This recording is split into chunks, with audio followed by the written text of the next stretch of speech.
In this video, we're going to set the coordinate system of our current project. First, let's open up the Python file under Python. We're going to set CRS.py. That's going to be the name of the Python file we open. It's quite simple. We set a variable called CRS, which gets a coordinates reference system, which is 26910. That's a UTM zone 10 NAD 83. So that's what that code is. I happen to know that's the code.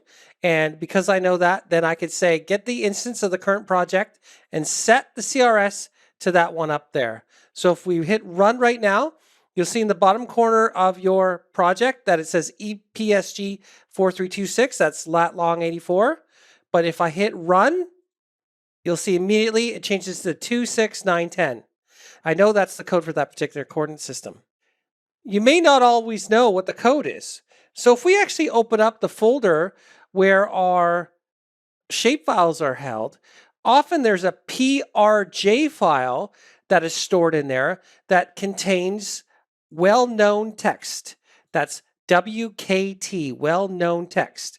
In there, this well-known text has a full coordinate system all spelled out for you, so that you can see exactly what coordinate system it is as a text file. And you can actually copy and paste that. So let's actually run a Python where we use well-known text. So let's open up the other Python, set CRS WKT, well-known text. Let's open that up. And sure enough, I've got WKT equals, so it's just a string. It's just a variable I'm setting. And then I say the CRS equals the coordinate reference system. Instead of putting the 26910 in, I'm putting that big, long, well-known text that came from the PRJ file in there. And then I set the instance. And basically, I can run this. Now, you didn't see anything happen. So what I'm going to do is I'm going to start a new project, discard what I just did. And because I still have the Python console open in my new project, you'll see that it's EPSG 4326. I can run this again. And sure enough, that big, long, well-known text I took from the PRJ file, I pasted in here. I ran it as a CRS variable, saying the QGS coordinates reference system, and there's WKT above. And then I assigned it to my current session, and that's why it says EPSG 26910. That is the same thing as the other one, 26910, or that big, long text file. Now, where do all these come from? Now, there's a website that I like to use called spatialreference.org. Now, spatialreference.org keeps track of all these standards for the EPSG coordinate system. So I looked up the 26910 under the spatialreference.org, and there it is. There's a definition, there's the number, and we have all these different formats to look at it. We have the OGC, well-known text. There it is there. That's basically what we copied and pasted. We can also look at the PRJ file, and it'll download a PRJ file for that. We could look at the Esri well-known text, and that's almost identical. Only sometimes there's slight differences.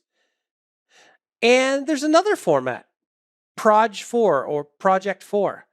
This one is a lot smaller, but it gives us the same definition. You can see it's UTM, Zone 10, the datum's NAD83, GRS80, ellipsoid. Okay, I'm going to go back.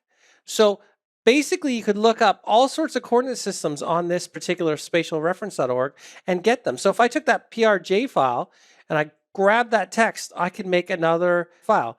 So let's open up another Python file, set CRS prj4.py.